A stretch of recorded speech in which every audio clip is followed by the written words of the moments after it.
Hay un tipo de traición que despierta a una persona en segundos cuando está a punto de ser llevada a una cirugía de emergencia. Y todo lo que piden es que sus padres cuiden a sus gemelos por unas horas. Pero lo que reciben a cambio es un mensaje llamándolos una molestia y una carga porque los padres ya tenían planes para ver a Taylor Swift con la hermana favorita. La peor parte no es quedarse solo, es ser reducido a un problema, especialmente cuando esa misma persona ha estado cargando silenciosamente a la familia durante años. A la gente le encanta decir que la familia es donde perteneces. Pero hay otra verdad que nadie quiere enfrentar: algunas familias solo te aman cuando eres útil. Entonces, cuando el amor se convierte en una transacción unilateral, ¿cuál es el movimiento correcto? ¿Seguir pagando el precio solo para aferrarse al título de buen hijo o detenerse antes de que te cueste la vida entera? Antes de sumergirnos en la historia de hoy, háganos saber desde dónde nos sintonizan. Siempre es increíble ver cuán lejos viajan estas historias. Y si disfrutan de este tipo de narración real y cruda, suscríbanse para no perderse lo que viene después. Ahora, escuchémoslo desde el corazón. Soy Riven Aistead, 31 años, residente de cardiología en el Hospital de la Universidad de Colorado en Aurora. En papel, eso suena impresionante, como una vida asegurada, estable y respetable. En la vida real, se ve como aliento a café a las 5 de la madrugada, uniformes médicos que nunca pierden del todo el olor antiséptico y un calendario que pertenece a todos menos a mí. Y se ve como 2 niños de 3 años, Ren y Cove, entrando a mi habitación con pijamas desparejados mientras todavía estoy medio dormido, pidiendo waffles como si fuera la cosa más razonable del mundo. Soy su papá a tiempo completo. El tipo de padre soltero que la gente menciona con voz suave, como si automáticamente viniera con un grupo de apoyo y guisos caseros. Lo que realmente conlleva es aprender a cepillar el cabello de una niña con una mano mientras atas los zapatos de un niño pequeño con la otra. Recordar el mira y cuenta de la guardería mientras lees electrocardiogramas en tu cabeza y mantienes la cara tranquila incluso cuando sientes que te están apretando el pecho con un puño. Mis mañanas son una actuación, no para el hospital, allí puedes parecer cansado, allí todos están cansados. Mi actuación es para mis hijos. Ren observa mis ojos más que mis palabras. Cove copia mi energía como un espejo. Si parezco asustado, ellos se asustan. Si parezco firme, el mundo permanece firme. Esa es la cuestión de ser el confiable. No solo llevas tu propia vida, llevas la comodidad de todos los demás también. Yo había sido esa persona desde que tengo memoria. El que no complicaba las cosas. El que lo resolvía. El que no pedía mucho. Incluso con mis padres, incluso con mi hermana, incluso después de todo, todavía había una parte de mí que se aferraba a este pensamiento ingenuo y obstinado: siguen siendo mis padres. Cuando importe, cuando realmente importe, aparecerán. Aprendí cuán equivocado estaba un martes por la noche. Había sido uno de esos turnos que estiran el tiempo hasta que ya no se siente real. 16 horas en el piso, consultas apiladas sobre consultas, alarmas y buscapersonas, y el zumbido constante de personas tratando de no morir. Para cuando me fui, mi cuerpo se sentía vaciado. Pero no fui imprudente. No me estaba quedando dormido al volante.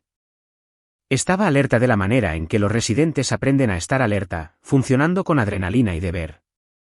Conducía a casa pensando en nada y en todo: la nueva obsesión de Ren con los dinosaurios, Cove insistiendo en que podía arreglar la tostadora con una cuchara, la nota de la niñera sobre la hora de la merienda, facturas, un caso de más temprano que no se iba de mi mente.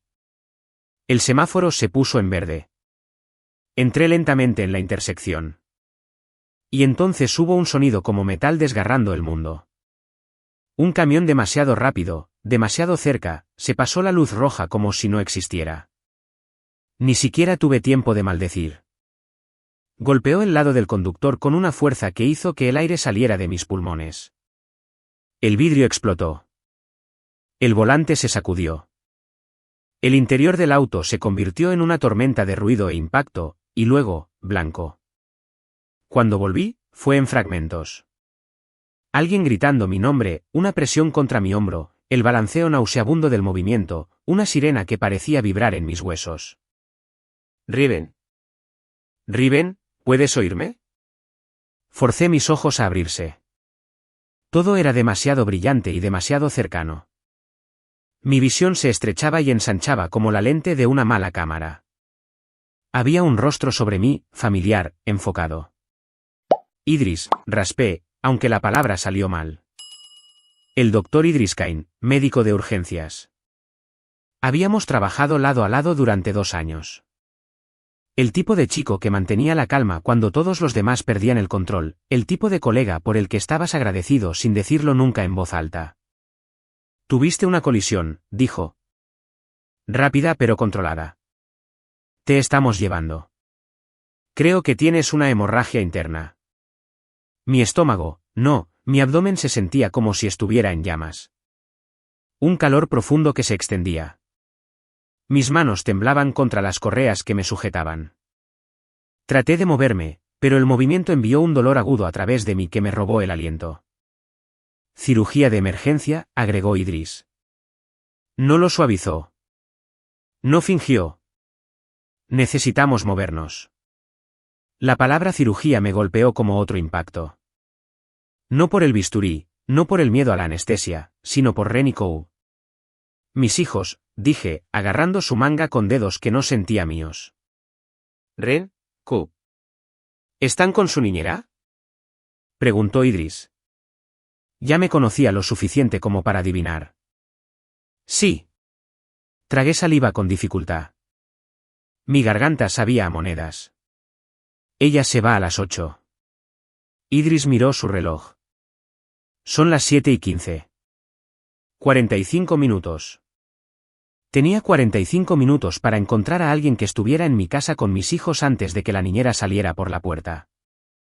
45 minutos para evitar que mis hijos se despertaran y encontraran el mundo vacío. Mi teléfono estaba en algún lugar cerca de mi cadera, pegajoso con mi propia sangre. Lo busqué a tientas, manchando la pantalla mientras lo desbloqueaba. Mis manos temblaban tanto que casi lo dejé caer 2 veces. No me desplacé por las opciones. No sopesé quién estaba ocupado. No pensé en el orgullo. Llamé a mis padres. Sonó 1, 2, 3 veces. 4. Mi papá respondió como si lo hubiera interrumpido. ¿Qué? La voz de Cal era tensa, impaciente. Podía escuchar algo de fondo, música, movimiento. La energía amortiguada de gente preparándose para salir. Papá, dije, forzando las palabras más allá del dolor.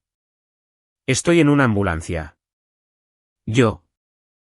Hubo un accidente. Me llevan al hospital. Necesito cirugía. Una pausa. No del tipo que significaba preocupación. Del tipo que significaba molestia. Te necesito, continué. Necesito que tú y mamá vayan a mi casa, por favor. Solo por unas horas. Los gemelos.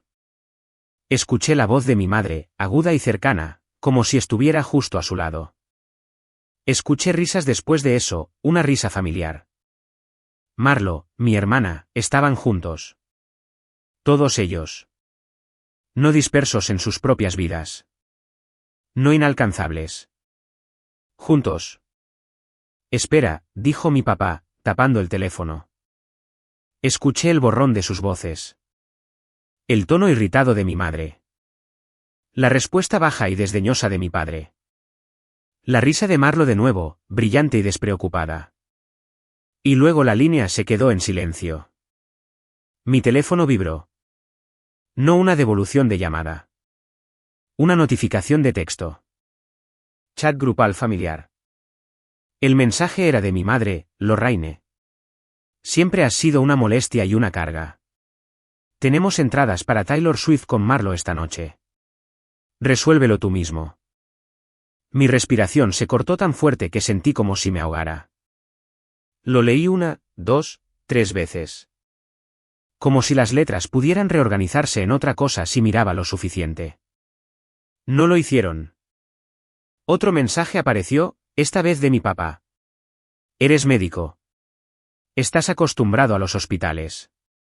No hagas de esto un problema mayor de lo que necesita ser. Y luego Marlo, sin palabras. Solo una reacción de risa, como si mi vida fuera un meme. Miré la pantalla mientras la sirena aullaba sobre mí, mientras la ambulancia se mecía sobre los baches, mientras mi cuerpo intentaba vaciarse desde adentro. No estaba llorando. No estaba gritando. Algo dentro de mí simplemente se rompió en una claridad limpia y fría. Esto no era un malentendido. Esto no era que estuvieran abrumados. Esto no era un mal momento. Esto era quienes eran cuando importaba.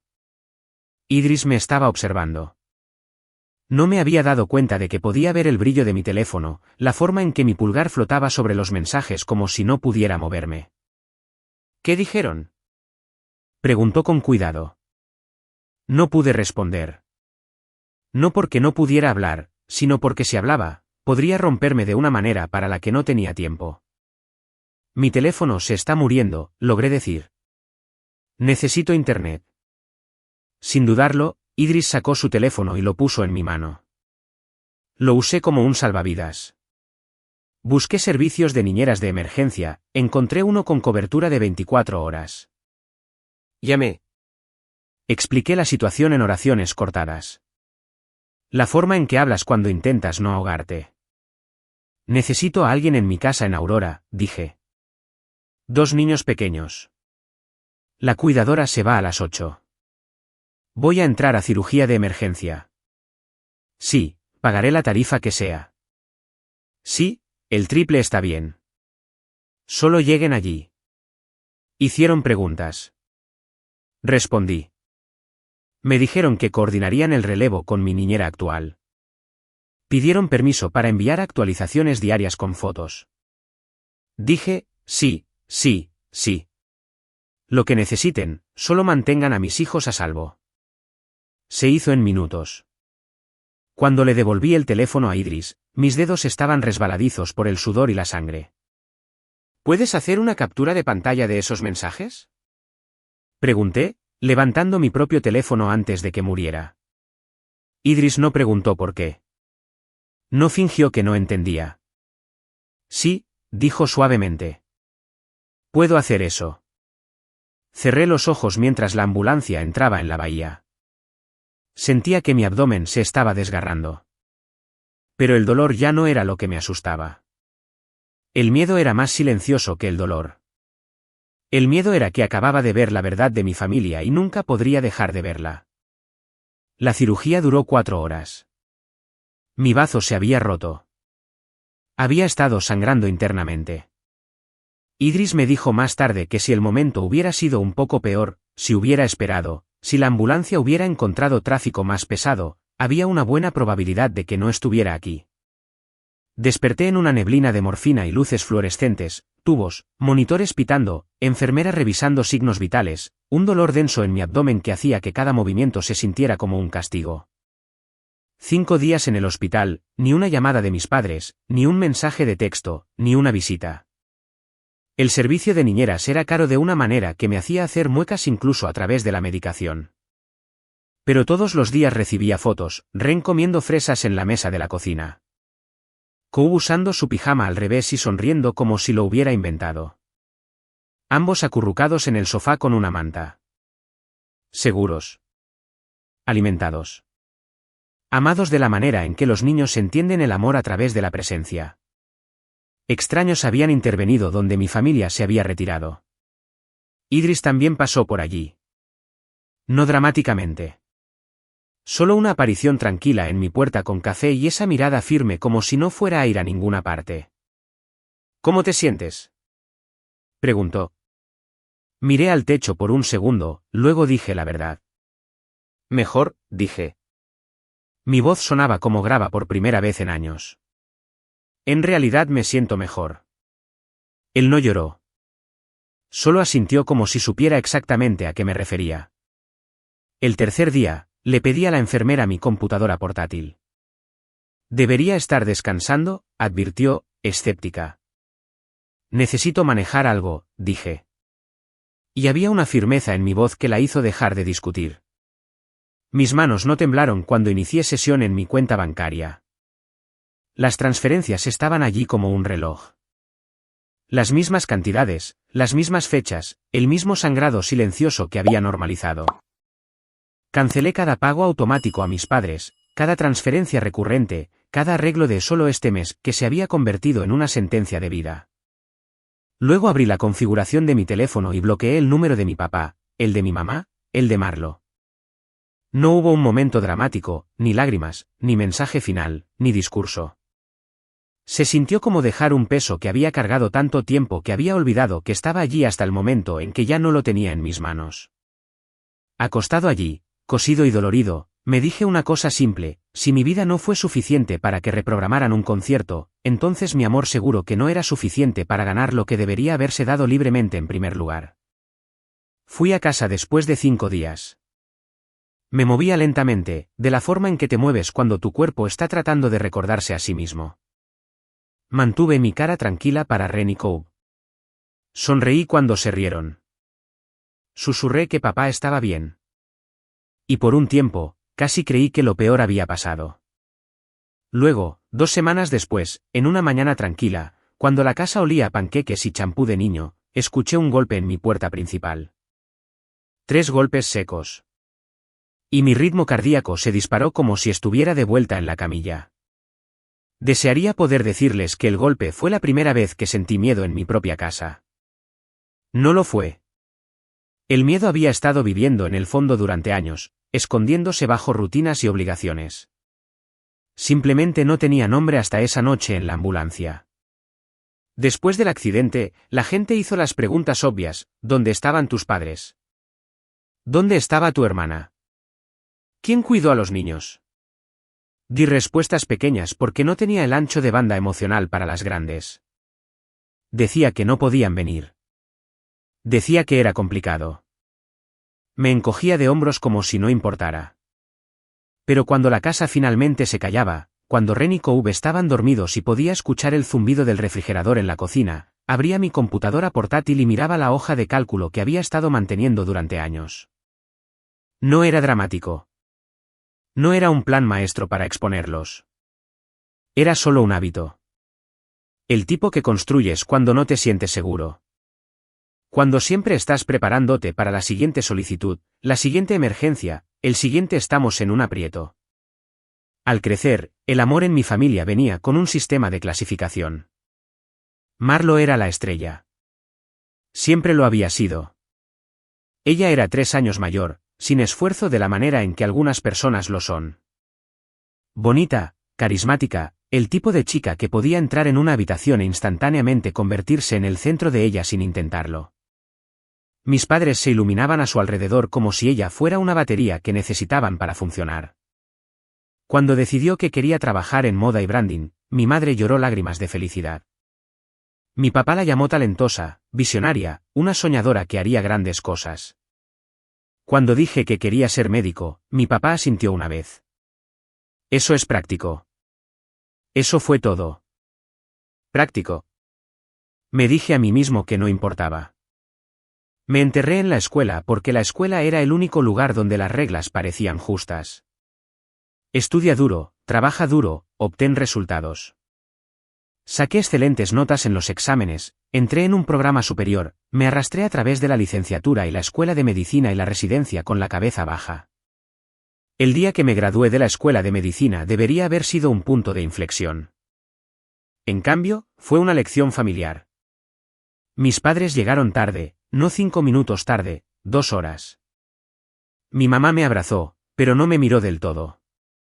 Mi papá dijo que estaba orgulloso, pero sus ojos seguían moviéndose hacia su teléfono. Lo siento, cariño, murmuró mi mamá. Marlo tenía algo importante. Algo importante siempre significaba Marlo. Se tomaron una foto conmigo en el estacionamiento. Sin flores, sin cena, sin celebración.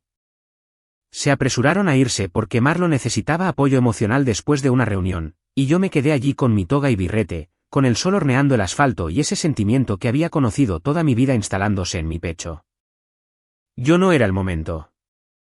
Yo era la obligación. Traté de racionalizarlo como siempre lo hacía. La moda es competitiva. Marlo necesita más apoyo. La medicina es estable. Yo puedo manejarlo. Esa última línea, él puede manejarlo, se convirtió en mi identidad. Hace 8 años, justo después de terminar la escuela de medicina y comenzar a ganar dinero real por primera vez, mi papá me llamó una tarde. Su voz tenía esa vergüenza tensa que solía confundir con humildad. Riven, dijo, estamos en un pequeño aprieto. La hipoteca vence y las cosas están apretadas este mes. ¿Podrías ayudarnos? Solo por esta vez. Solo por esta vez. Transferí el dinero esa noche. Sin preguntas, sin vacilación. Eran mis padres.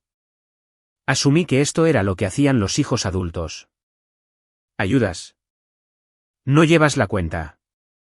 Pero solo por esta vez no se quedó en una vez. Se convirtió en el primero de cada mes. Luego se convirtió en el 15. Luego se convirtieron en las emergencias aleatorias que de alguna manera siempre caían cuando tenía un descanso entre rotaciones, como si conocieran mi vida lo suficientemente bien como para cronometrar su crisis. Primero fue la hipoteca, luego las primas del seguro médico cuando cambió la cobertura laboral de mi papá. Luego reparaciones de automóviles, mantenimiento del hogar, una gotera en el techo, un horno, electrodomésticos, una cadena de problemas que siempre sonaban urgentes y siempre terminaban conmigo abriendo mi aplicación bancaria y haciendo que los números se movieran. Nunca dije que no, ni una vez. No presumí de ello. No se lo mencioné a mis compañeros de trabajo. No quería elogios. Honestamente, ni siquiera quería agradecimientos. Quería una familia que se sintiera normal, una donde ayudar no se convirtiera en una trampa. Comencé a rastrear los pagos en una hoja de cálculo sin saber por qué. Tal vez era solo la parte de mi cerebro a la que le gustan los datos. Tal vez era el entrenamiento médico que te hace documentar todo. Tal vez era una parte silenciosa y asustada de mí que necesitaba pruebas de que no estaba imaginando el peso que sentía. Cuanto más profundizaba en la residencia, más se estrechaba mi vida en supervivencia, trabajo, niños, dormir cuando fuera posible. En algún lugar allí, me convertí en padre de gemelos. Esa historia es complicada, tierna y dolorosa a su manera. Pero la parte importante es esta, no me convertí en padre soltero porque quisiera el crédito. Me convertí en uno porque no tuve otra opción. Cuando los gemelos eran pequeños, tan pequeños que cabían en el hueco de un brazo cada uno, llamé a mis padres durante una de las peores noches de mi vida. Ren lloraba tan fuerte que se puso roja. Coub no se agarraba al biberón. No había dormido más de 1 hora. Tenía rondas por la mañana. Mis manos temblaban de agotamiento. Necesito ayuda, le dije a mi mamá. Aunque sea solo por un día. Me estoy ahogando. Ella suspiró como si le hubiera pedido que moviera una montaña. Oh, cariño, dijo. Desearíamos poder, pero Marlo está tan estresada en este momento. Ella realmente nos necesita. Y eso fue todo. No vinieron. Ni por un fin de semana. Ni durante el primer mes. Ni cuando me senté en el piso de la cocina a las 3 de la madrugada con 2 bebés gritando y lágrimas deslizándose por mi propia cara porque no podía recordar la última vez que me había sentido como una persona. Pero las transferencias seguían saliendo. Hipoteca, seguro, emergencia. Seguí dando porque me habían entrenado para creer que ser necesitado era lo mismo que ser amado. Después del accidente, acostado en mi cama de hospital, miré la hoja de cálculo de nuevo con ojos diferentes. 8 años. Líneas y líneas de pagos que no solo sumaban ayuda. Sumaban una vida construida sobre mi silencio. Entonces comencé a notar algo que no había querido notar antes. Ciertos pagos de emergencia no coincidían con lo que mis padres me habían dicho. El momento estaba mal. Las explicaciones eran vagas. Las cantidades eran inconsistentes de una manera que no parecía accidental. Había etiquetado algunos de ellos en mis notas como apoyo misceláneo o ayuda urgente porque así es como lo habían llamado. Pero cuando alineé las fechas con mi memoria, cuando las coloqué junto a las veces que mis padres habían dicho que necesitaban volar a Los Ángeles para ayudar a Marlo, las semanas en que habían hablado sobre sus proyectos y campañas y grandes oportunidades, el patrón se mostró como una radiografía. Parte de ese dinero no solo mantenía a mis padres a flote. Parte de ese dinero estaba apuntalando a Marlo, silenciosamente, indirectamente, sin decirme nunca la verdad. Y de repente, la dinámica familiar con la que había vivido toda mi vida tenía una columna vertebral financiera. Marlo no solo era la favorita emocionalmente. Estaba siendo financiada por mí. Me senté allí en la oscuridad, el brillo de la computadora portátil reflejándose en la ventana de la cocina, y sentí que mi estómago caía, no por sorpresa, sino por reconocimiento, como si mi cuerpo lo hubiera sabido antes de que mi mente lo permitiera. Luego vino el segundo cambio en el terreno. Después de cancelar las transferencias y bloquear sus números, pensé que las consecuencias serían obvias. Mis padres llamarían. Entrarían en pánico. Exigirían respuestas.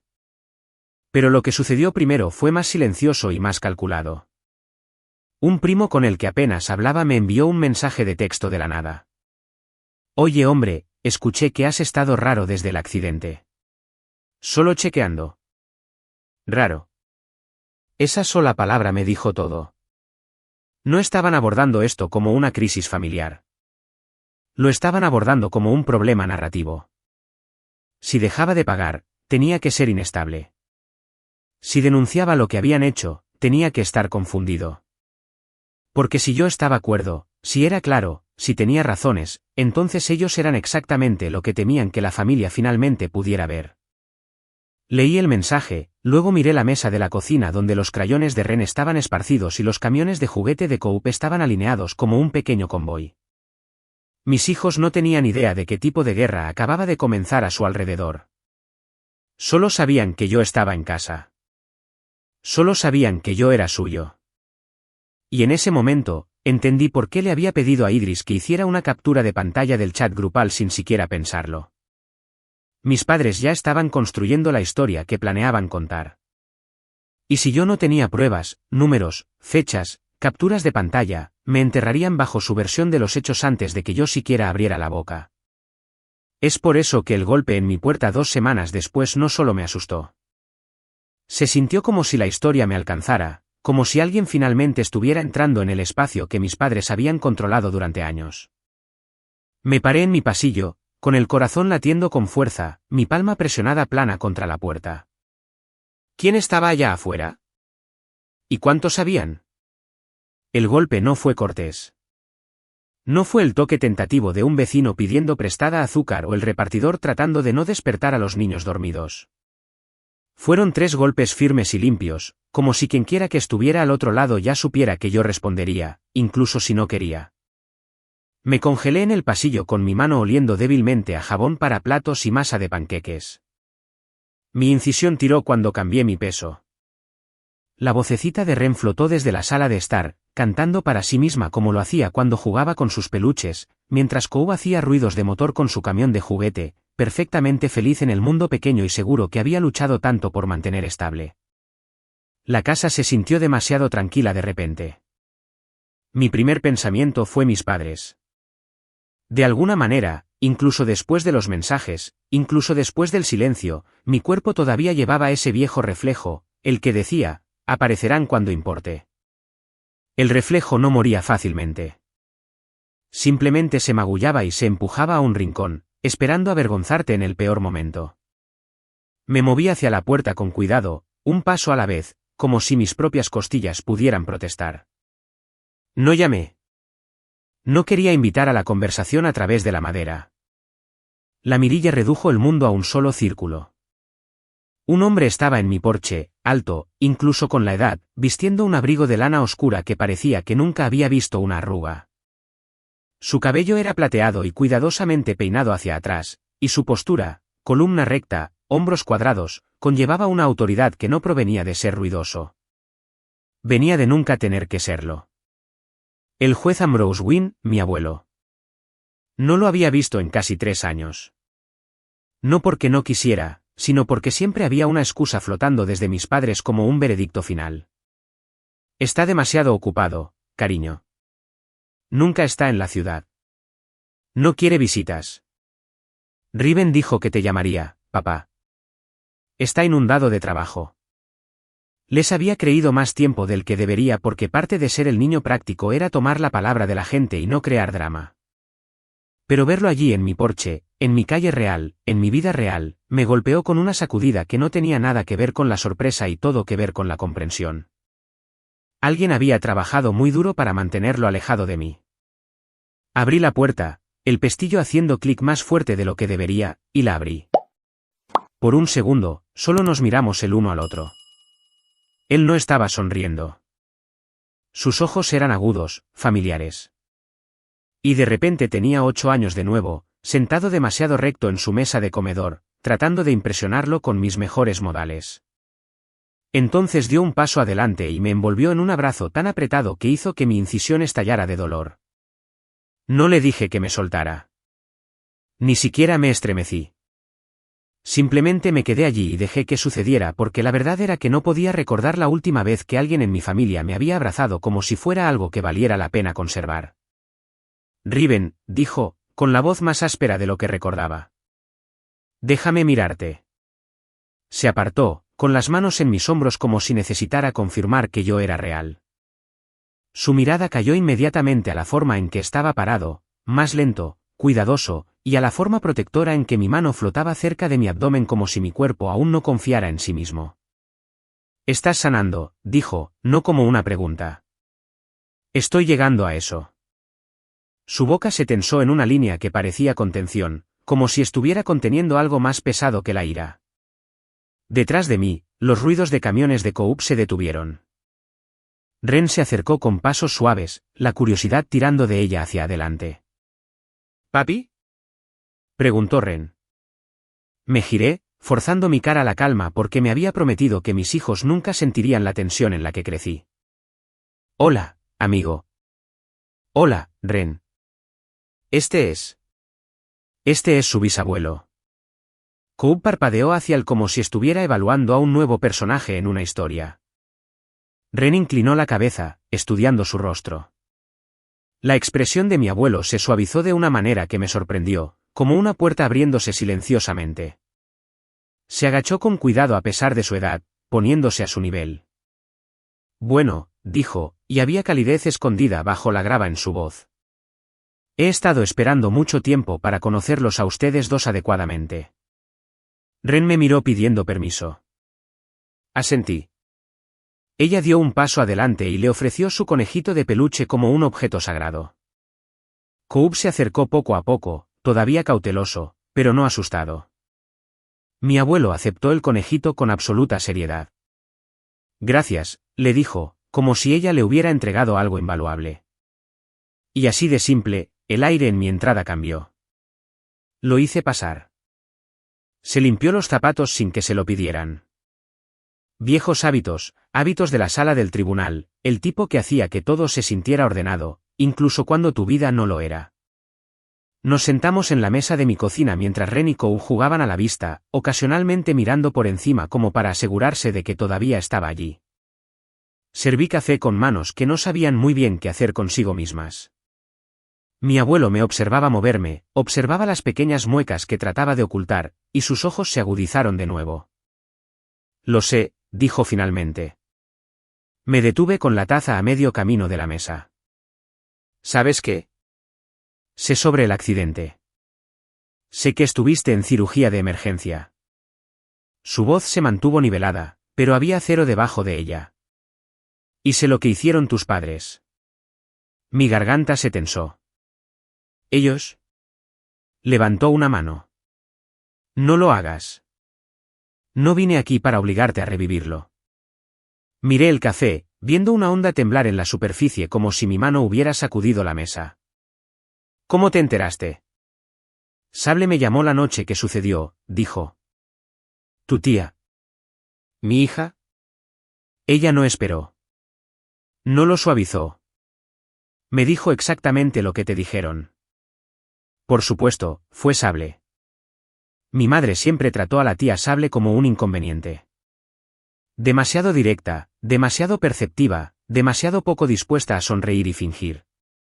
Sable era la única persona en mi familia que alguna vez había mirado directamente el desequilibrio y lo había nombrado en voz alta. Mi abuelo se inclinó ligeramente hacia adelante. También sé que has estado apoyando financieramente a tus padres durante años. Mi pecho se tensó, no con culpa, sino con la extraña sensación de ser visto. Yo no. Nunca le dije eso a nadie. No tenías que hacerlo, dijo. He sospechado durante mucho tiempo que algo andaba mal. La forma en que Ellen y Cal hablaban de ti, la forma en que hablaban de Marlo, la forma en que siempre estabas bien, siempre ocupado, siempre manejándolo. Su mirada se dirigió a la sala de estar donde mis hijos ahora estaban alineados en la alfombra organizando bloques con la seriedad de ingenieros. No terminas siendo un padre soltero en residencia sin cargar más de lo que cualquiera debería, continuó. Y sin embargo, las historias que escuché sobre ti siempre fueron controladas. Controladas. Esa palabra aterrizó con fuerza. Él puso sus manos planas sobre la mesa, con las palmas hacia abajo como si se estuviera anclando. Riven, me han dicho durante años que no quieres visitas, que no tienes tiempo, que no quieres ser molestado. Mi estómago cayó lento y enfermo. Nunca dije eso. Lo sé, dijo. Porque sé cómo eres y porque tu tía Sable confirmó lo que ya sospechaba. No dijo el resto directamente, pero estaba allí en el espacio entre nosotros. Mis padres habían estado gestionando el acceso a mí, gestionando la información, manteniéndome en un papel, el dador, el silencioso, el que no hace ruido. Metió la mano en su abrigo y sacó un sobre de color crema. El papel parecía grueso, formal, como algo de otra época. Lo deslizó por la mesa hacia mí. Mi 70 cumpleaños, dijo. Chestnut Hill, Boston, el próximo sábado. Lo miré, mis dedos flotando. Toda la familia estará allí, agregó. Mi pulso se aceleró. Abuelo, yo no. No estoy haciendo esto por espectáculo, dijo, cortando mi vacilación con una calma que reconocí de cada vez que lo había visto hablar en eventos familiares. Y no lo estoy haciendo por venganza. Esa palabra colgó en mi mente de todos modos, a pesar de que no la dijo como una amenaza. Lo estoy haciendo porque si esto sucede a puerta cerrada, Ellen lo negará. Cal lo minimizará. Marlo le dará la vuelta. Y tú te quedarás parado allí preguntándote si estás loco por recordar lo que sucedió. Tragué saliva con fuerza, mi boca repentinamente seca. El miedo exacto que había estado tratando de no nombrar. Él me miró fijamente. Pasé 40 años en el estrado. Aprendí algo simple. Los hechos no necesitan gritos. Solo necesitan luz del día. Mis dedos finalmente tocaron el sobre. Luego preguntó muy suavemente. ¿Tienes registros? Solté un suspiro que se sintió como una confesión. Tengo una hoja de cálculo, extractos bancarios, el historial de transferencias. ¿Y el mensaje? Preguntó. Le pedí a Idris que hiciera una captura de pantalla, dije. El chat grupal, marcas de tiempo, todo. Mi abuelo asintió una vez, satisfecho, como si una pieza hubiera encajado en su lugar.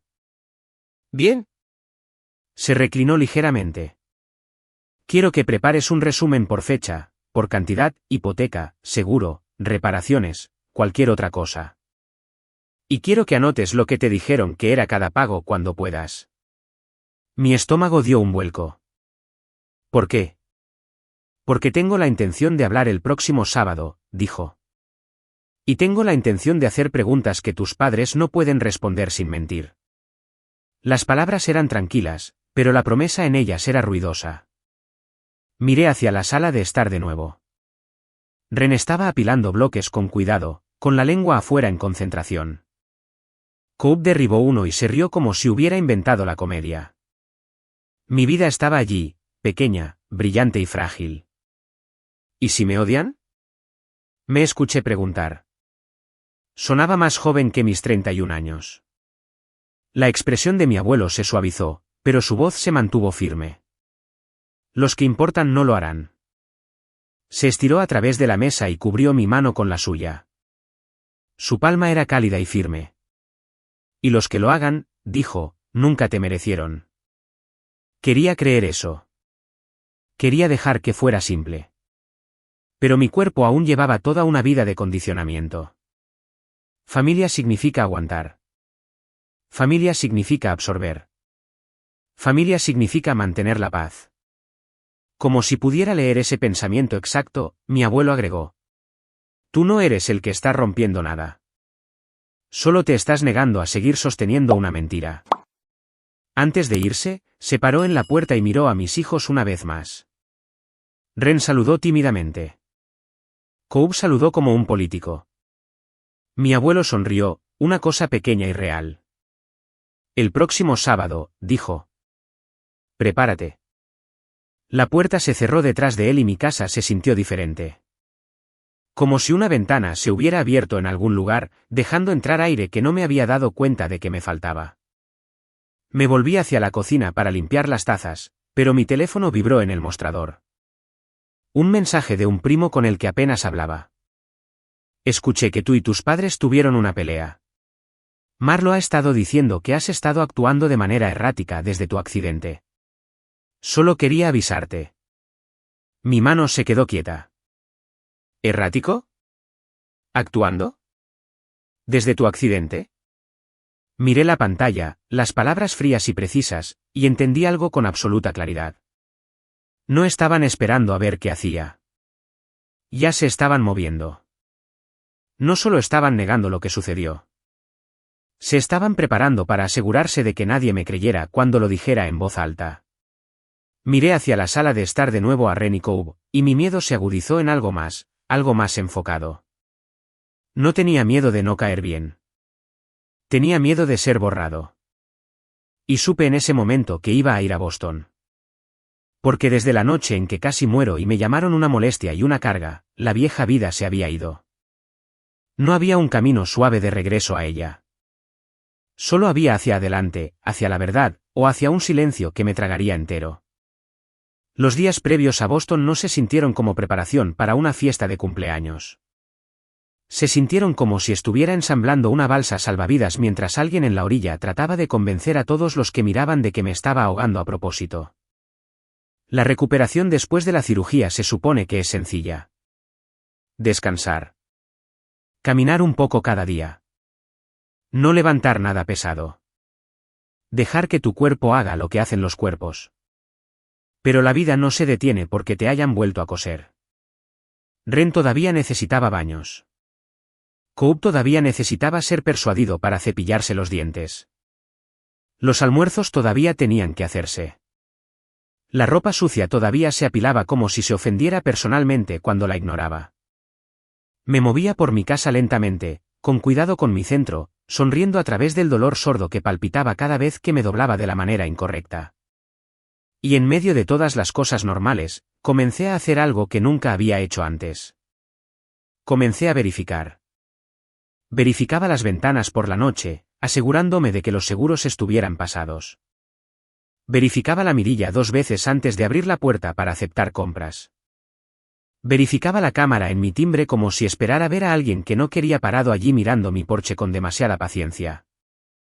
Verificaba mi teléfono tan a menudo que mi pulgar desarrolló memoria muscular para ello. No era paranoia de la forma en que a la gente le gusta bromear. Era una nueva conciencia, mi reputación se había convertido en algo que otra persona podía intentar destruir con unas pocas oraciones bien colocadas. Y una vez que eso sucediera, los hechos no aterrizarían como deberían. Si podían hacerme parecer inestable, entonces todo lo que dijera podría ser descartado con un encogimiento de hombros. Está estresado.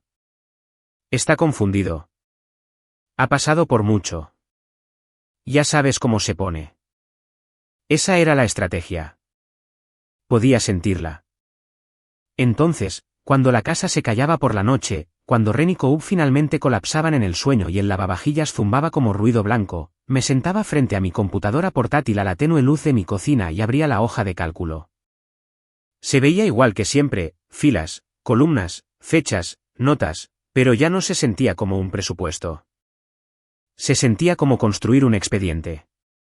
Lo estructuré de la manera en que querría que se presentara la información si estuviera sentado en una sala llena de personas que no me conocían lo suficiente como para confiar en mi voz. Año por año, mes por mes. Creé categorías claras: pagos de hipoteca, primas de seguro, reparaciones y mantenimiento, emergencias, transferencias de efectivo. Agregué totales al final de cada año, luego un gran total para todo el lapso de 8 años. 96 pagos de hipoteca consecutivos. 96. Ese número hacía que mi estómago se tensara cada vez que lo escribía porque no era solo prueba de dinero. Era prueba de tiempo, prueba de rutina, prueba de expectativa, prueba de que solo por esta vez se había convertido en que mis padres construyeran toda su estabilidad sobre la asunción de que yo nunca pararía. Mientras organizaba los registros, patrones que había evitado ver durante años comenzaron a aparecer con una claridad vergonzosa. Había meses donde una supuesta emergencia aparecía justo después de que mi mamá me dijera casualmente que tenían que volar a Los Ángeles porque Marlo los necesitaba. Había momentos en que una solicitud vaga llegaba a mi teléfono a los pocos días de que Marlo publicara fotos sobre un nuevo proyecto, una nueva campaña, una nueva oportunidad. No necesitaba acceso a sus extractos bancarios para entender lo que estaba sucediendo. Yo estaba pagando la hipoteca que mantenía cómodos a mis padres. Y también estaba, de maneras que no me había admitido completamente a mí mismo, ayudando a mantener la vida de Marlo pulida, ayudando a mantener su brillo intacto sin que nunca se me dijera la verdad. Me recosté en mi silla y miré los totales, el cursor parpadeando como un latido lento. Todas esas noches, me dije a mí mismo que era normal, que las familias se ayudan mutuamente, que podía manejarlo, que no valía la pena una pelea. Y luego, en un solo mensaje de texto, había sido reducido a una molestia, una carga, como si yo fuera el problema en sus vidas, no el fundamento de ellas. A la mañana siguiente, con mi incisión doliendo por estar sentado demasiado tiempo, le envié un mensaje de texto a Idris. Oye, ¿todavía tienes esas capturas de pantalla del chat grupal? Respondió casi de inmediato. Sí, la fecha y las marcas de tiempo son visibles. Las guardé. El alivio se deslizó a través de mí como una bebida caliente. Le pregunté si podía enviarlas, y en minutos, mi teléfono sonó con las imágenes, las palabras de mi madre en blanco y negro, el desprecio de mi padre, la reacción de mi hermana. Las miré fijamente hasta que la pantalla se oscureció. Luego llamó Idris. Su voz era cuidadosa de la manera en que lo había sido en la ambulancia. ¿Estás bien? Estoy bien, mentí automáticamente. No lo dejó pasar. Riven, cuando los llamaste, escuché voces de fondo. Más de una persona. No estaban dormidos. No estaban atrapados en algún lugar. Estaban juntos. Cerré los ojos. Lo sabía. Lo había escuchado. Pero escuchar a Idris confirmarlo apretó los tornillos. No pueden afirmar que no sabían, añadió. No pueden afirmar que no contestaron. Contestaron. Eligieron. No dolió más. El dolor ya estaba al máximo.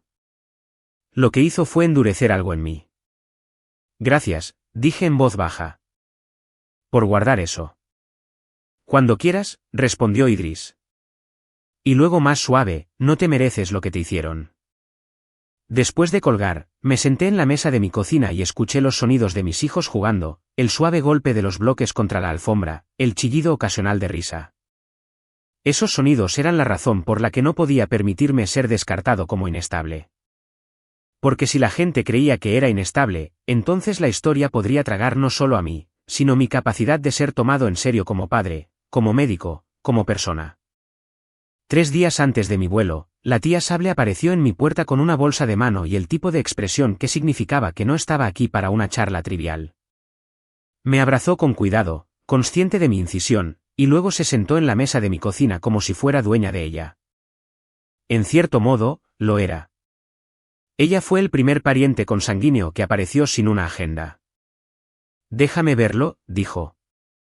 Le entregué la carpeta que había comenzado a armar, estados de cuenta impresos, confirmaciones de transferencias, el resumen de la hoja de cálculo. La hojeó página por página, su mandíbula tensándose con cada vuelta. Esto es peor de lo que pensaba, dijo finalmente. No respondí. Solo la observé porque escuchar a alguien más nombrarlo hacía que se sintiera menos como mi vergüenza privada. Sable golpeó una página con su uña. Necesitas un resumen de 2 páginas que tu abuelo pueda leer en voz alta. Simple, limpio, fechas, cantidades, sin emoción. No planeaba hablar, admití. Iba a dejar que él lo manejara. Él lo hará, dijo ella. Pero aún así necesitas estar preparado. Fruncí el ceño. ¿Preparado para qué? Sable se inclinó hacia adelante, bajando la voz como si las paredes pudieran estar escuchando. No van a discutir con números, Riven. Discutirán contigo. La forma en que dijo mi nombre hizo que se me cerrara la garganta. Ya lo están haciendo, continuó. Marlo ha estado llamando a parientes, tías, primos, cualquiera que importe en esa red familiar. Les está diciendo que estás abrumado, que estás cayendo en espiral, que después del accidente, has estado imaginando cosas. Mi estómago se enfrió. Recibí un mensaje de texto sobre mí actuando de manera errática. Sable asintió una vez. Tu madre está jugando a la víctima, llorando, diciendo que los cortaste sin razón. Diciendo que están aterrorizados por ti. La palabra aterrorizados casi me hizo reír. Casi. Los ojos de Sable se suavizaron, pero su voz se mantuvo aguda. Están sentando las bases para que cuando salga la verdad, todos ya estén preparados para dudar de ti. Me pasé una mano por la cara. La piel alrededor de mis ojos se sentía tensa por el agotamiento. Entonces, ¿qué hago? ¿Solo dejarlos hablar? Te mantienes firme, dijo ella. Te mantienes aburrido. Te mantienes fáctico. En el momento en que te pongas emocional, señalarán y dirán, mira, es inestable. Me tragué el sabor amargo que subió a mi boca. No debería tener que actuar con calma solo para que me crean. Lo sé, dijo Sable rápida y segura, pero no estás tratando con gente justa. Estás tratando con personas que sobreviven controlando la historia. Sus palabras aterrizaron como un diagnóstico. Esa noche, después de que Sable se fue, mi teléfono vibró de nuevo. Un primo, uno de los que le gustaba jugar a ser neutral, envió un mensaje que intentaba sonar casual. Entonces, escuché que has estado guardando todos los estados de cuenta. Mis dedos se enfriaron alrededor de mi teléfono. Lo sabían o lo sospechaban, lo que significaba que la difamación no era aleatoria. No era chisme. Era estrategia. Lo estaban acelerando porque podían sentir el suelo moviéndose debajo de ellos. No respondí. En cambio, volví a mi computadora portátil, ajusté mi resumen, imprimí duplicados y deslicé todo en una carpeta que cabría perfectamente en mi bolso. Todo el tiempo que trabajé, seguí escuchando la voz de Sable en mi cabeza. Discutirán contigo. 2 días antes del vuelo, llamé a mi abuelo para confirmar detalles, hora de recogida, dirección, si quería que me quedara en la casa o en un hotel cercano con los niños. Respondió al segundo timbre. Riven. Hola, dije, tratando de sonar normal. Solo confirmando el sábado. Estoy reservando todo ahora. Bien, respondió. Me alegra que vengas. Dudé. Yo. Quería asegurarme de que tienes mi dirección, también. En caso de que. Hubo una pausa. No la tengo, dijo simplemente. Mi estómago se hundió. ¿No la tienes? No, dijo. Tu madre siempre ha dicho que prefieres la privacidad, que no querías que nadie pasara por allí, que te comunicarías cuando pudieras. Mi agarre se tensó en el teléfono. Miré a la pared, al dibujo enmarcado que Ren había hecho de nuestra familia con 3 figuras de palitos y un sol enorme. Nunca dije eso, susurré. Lo sé, dijo mi abuelo, y su voz cambió, se suavizó, se oscureció con la comprensión. Por eso te lo estoy diciendo ahora. Por un momento, no pude hablar. La comprensión fue tan aguda que se sintió física. El aislamiento no había sido un accidente.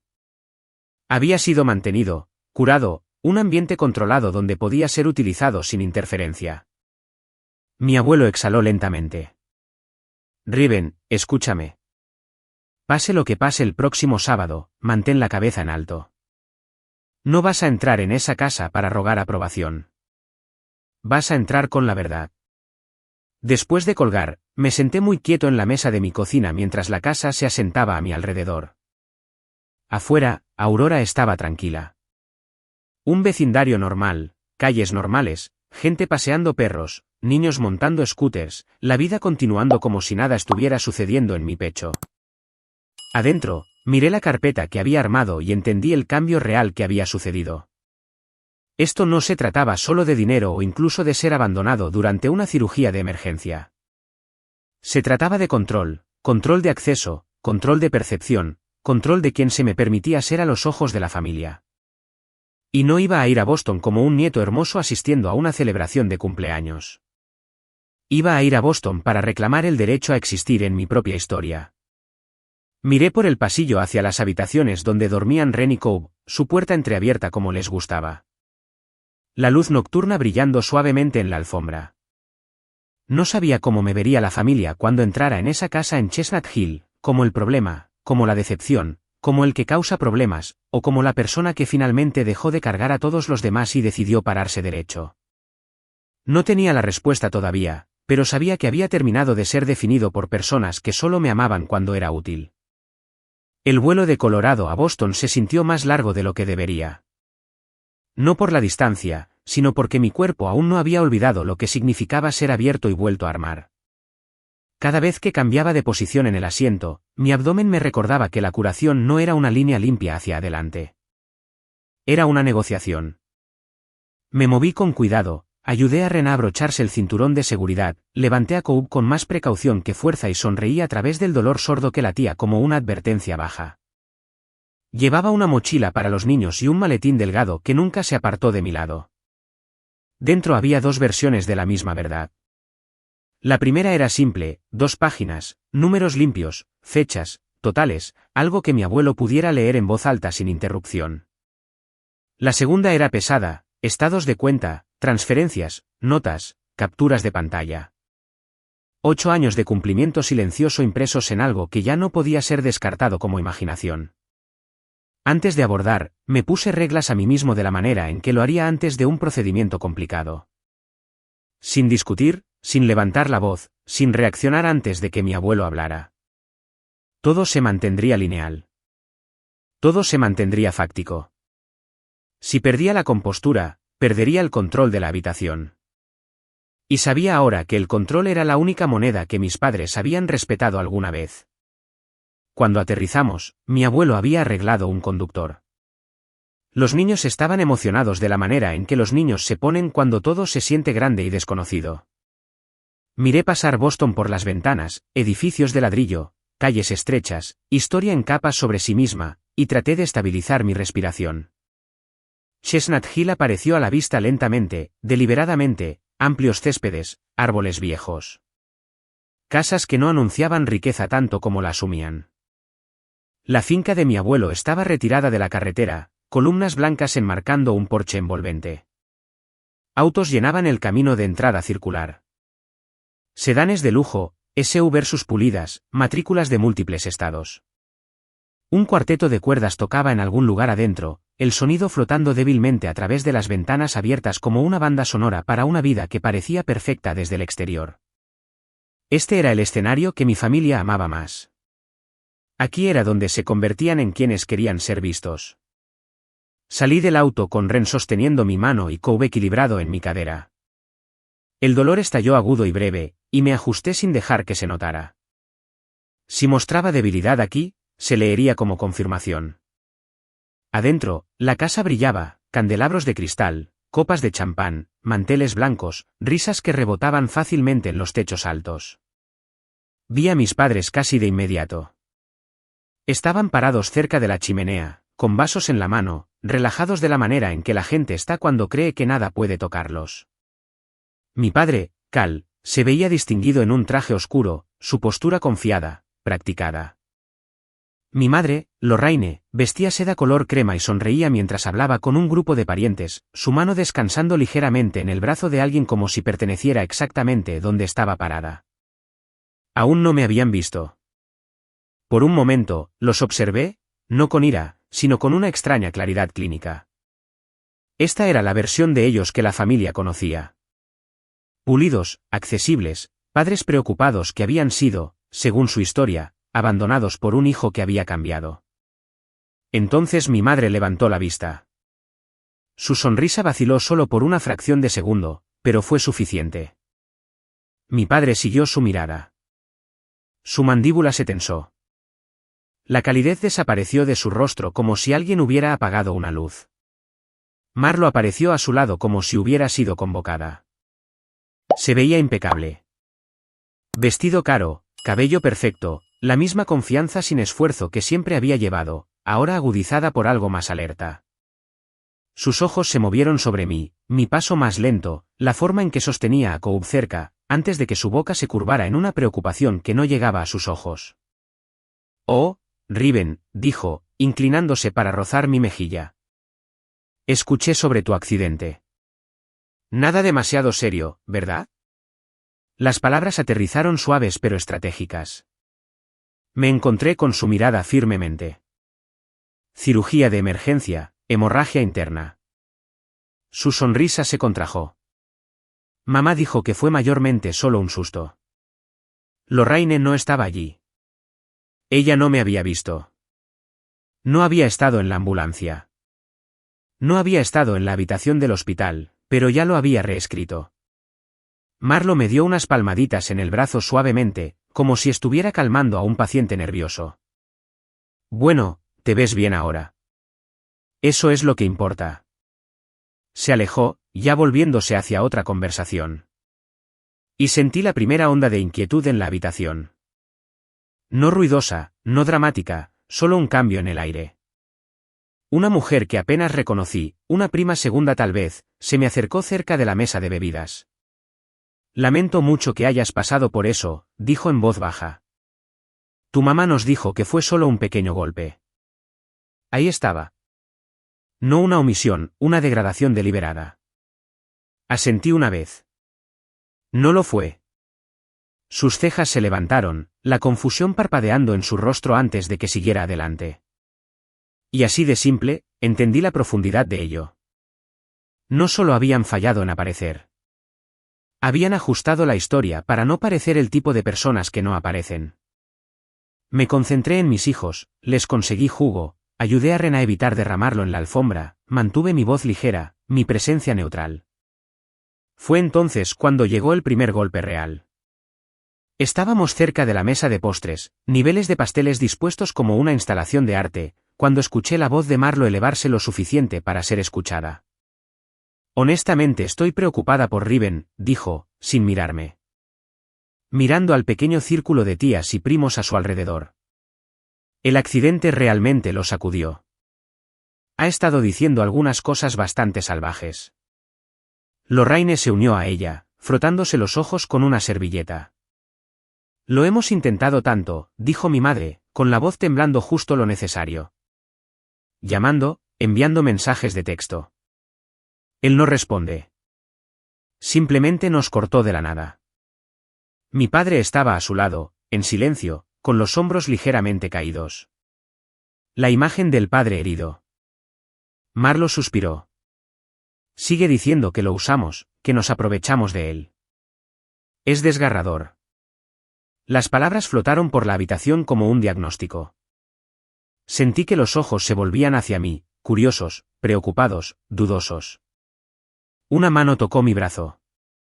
Una tía mayor se inclinó, bajando la voz. Cariño, dijo suavemente. ¿Estás viendo a alguien? ¿Un terapeuta, tal vez? Otra voz, más suave. ¿Estás seguro de que recuerdas todo claramente? No respondí de inmediato. No discutí. No me defendí. Solo sonreí levemente y dije, estoy bien. Gracias por preguntar. Luego me volví hacia Ren y Cobb, que estaban más interesados en los tenedores diminutos que en la política de adultos. Esa contención se sintió como mantener un músculo en su lugar mientras ardía. Pero entendí las matemáticas. Cada respuesta tranquila robaba impulso a su historia. Cada respiración medida les negaba pruebas. Al otro lado de la habitación, capté la mirada de mi abuelo. Estaba observando, no interviniendo, no rescatando, observando, como un juez dejando que el testimonio corra lo suficiente para que las contradicciones se muestren por sí mismas. La habitación se sentía más pesada ahora. Las conversaciones bajaban y subían. La gente miraba entre mis padres y yo. El cuarteto de cuerdas disminuyó la velocidad, luego se detuvo. Alguien golpeó una copa. Mi abuelo se levantó de su silla. El sonido no fue fuerte, pero se escuchó. Me enderecé instintivamente, la pequeña mano de Ren apretándose en la mía. Este era el momento, y me pregunté brevemente, agudamente, si mi padre dejaría que sucediera. Mi abuelo acababa de comenzar a dar un paso adelante cuando mi padre se movió. No apresurado, no nervioso, controlado. Papá, dijo Cal, con voz firme, dando un paso al espacio abierto. Antes de que digas algo, hay algo que la familia debería entender. La habitación se quedó quieta. Lo sentí de inmediato, el cambio, el cálculo detrás de ello. Si mi padre hablaba primero, podría enmarcar todo lo que siguiera. Podría convertir las palabras de mi abuelo en algo reactivo, algo defensivo. Esta era su última oportunidad de mantener el control. Mi abuelo se detuvo. Lo dejó. Cal se volvió para mirar a la habitación, con las palmas abiertas, postura practicada. Como muchos de ustedes saben, Riven ha estado bajo mucho estrés. La residencia, ser padre soltero, el accidente. Hizo un gesto hacia mí, el padre preocupado dirigiéndose a una audiencia. Desde la cirugía, ha estado distante, frío. Cortó el contacto con nosotros por completo. Sin explicación.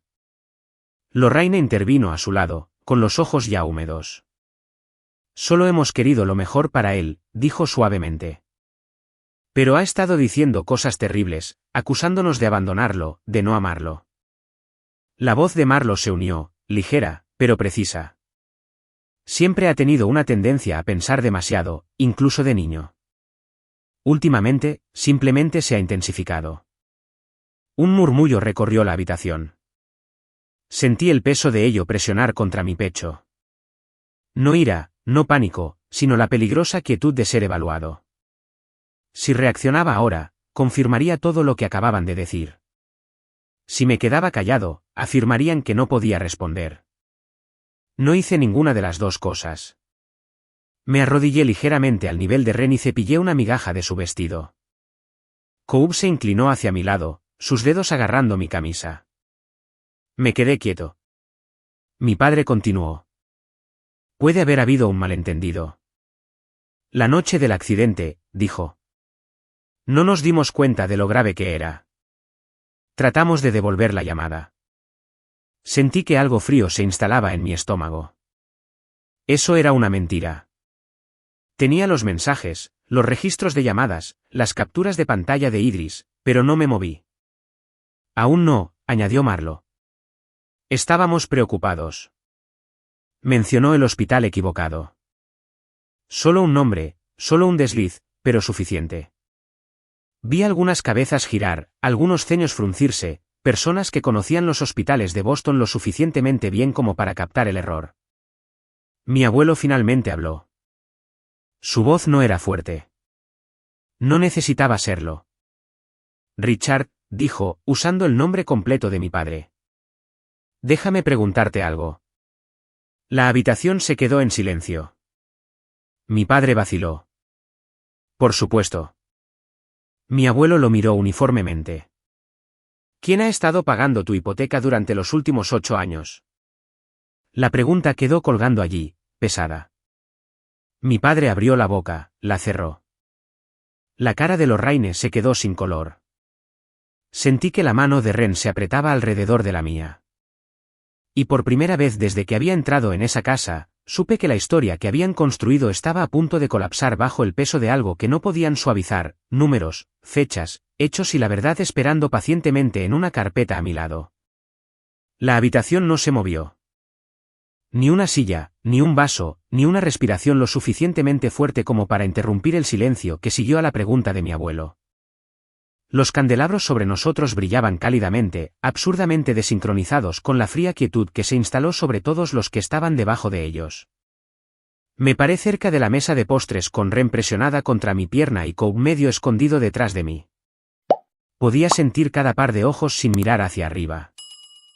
Se sentía menos como una fiesta ahora y más como una sala de tribunal despojada de ceremonia. Sin bancos, sin juramento, solo personas esperando ver quién se rompería primero.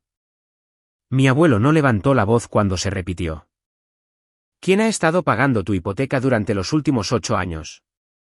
Mi padre se aclaró la garganta. Papá, eso no es. Es una pregunta simple, dijo mi abuelo uniformemente. Respóndela. Cal cambió su peso. Hemos manejado nuestras finanzas. Riven nos ayudó algunas veces, claro, pero... Lorraine intervino rápidamente, su mano agarrando su manga. Él se ofreció, dijo. Él nunca tuvo problemas. Nunca lo obligamos. Las palabras golpearon con precisión familiar. Este era su instinto. Minimizar, suavizar, reformular. Convertir 8 años en algunas veces. Convertir la obligación en generosidad. Convertir la dependencia en coincidencia. Entendí entonces que incluso ahora, expuestos frente a sus propios parientes, todavía estaban tratando de encogerme. Mi abuelo asintió una vez como si hubiera esperado esto. Seamos claros, dijo con calma. Porque las palabras se vuelven resbaladizas cuando la gente se siente incómoda. Abrió la carpeta en sus manos. El sonido del papel moviéndose se escuchó más lejos de lo que debería. Esto, continuó, es un registro financiero que cubre 8 años consecutivos, organizado por mes, verificado por extractos bancarios. Levantó la primera página para que la sala pudiera ver la estructura, columnas, totales, líneas limpias, no acusación, contabilidad. Pagos de hipoteca, leyó. 96 meses consecutivos. No perdidos, no retrasados. Hizo una pausa, dejando que el número se asentara en el aire. Un murmullo recorrió la multitud. 96, repitió. Eso no es ayuda ocasional. Eso es un sistema. La boca de Lorraine se abrió, luego se cerró de nuevo. Mi abuelo pasó la página. Primas de seguro médico, continuó. Cubiertas durante periodos en los que Richard ya no estaba asegurado a través del empleo. Otra página. Reparaciones de vehículos, reparaciones del hogar, transferencias de emergencia. No se apresuró. No dramatizó. Leyó como alguien indicando las condiciones climáticas. Luego llegó a la sección marcada con notas simples en el margen. También hay transferencias irregulares, dijo, etiquetadas como emergencia o apoyo. Estas coinciden repetidamente con periodos en los que Marlo estaba comenzando nuevos proyectos, viajando o requiriendo asistencia. No miró a mi hermana cuando dijo su nombre. No tenía que hacerlo. Algunas cabezas se volvieron hacia ella de todos modos. Sutil, instintivo.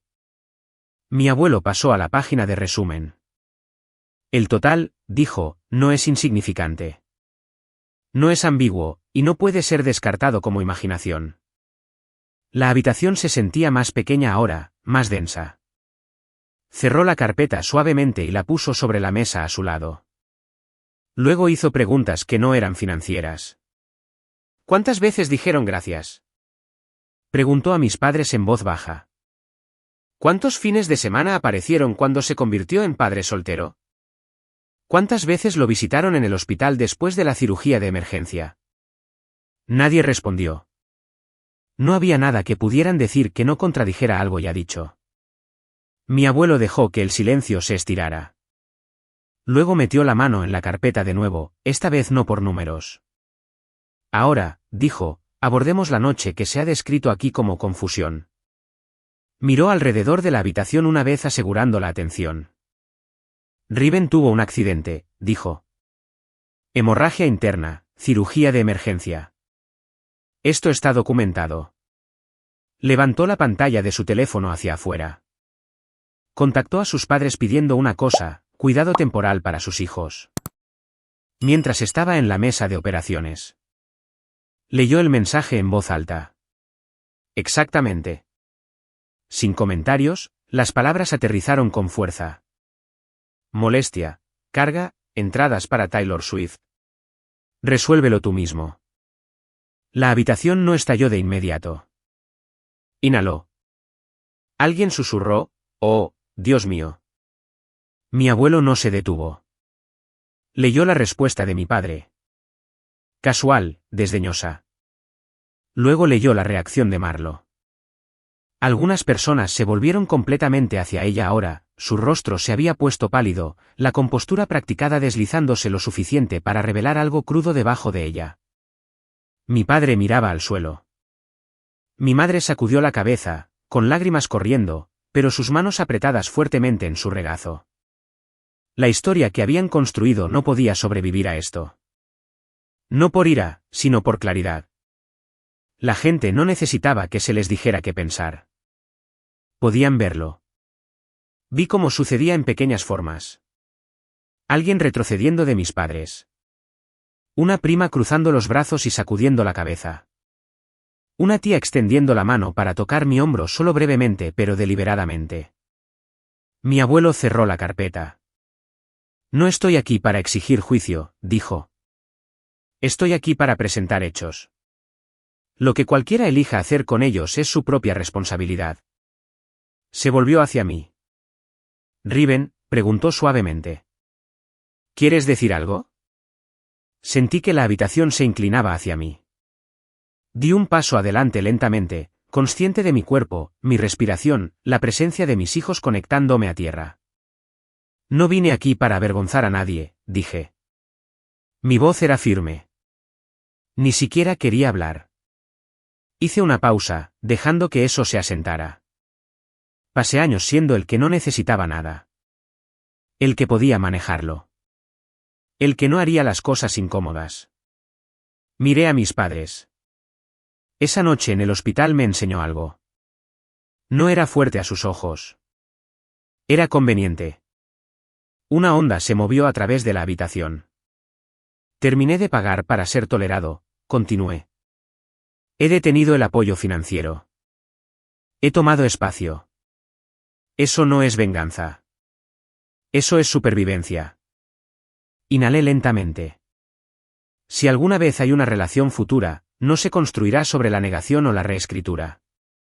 Comenzará con reconocimiento, no con disculpas diseñadas para seguir adelante, responsabilidad. Miré hacia abajo a Rennie Cove, luego volví a mirar hacia arriba.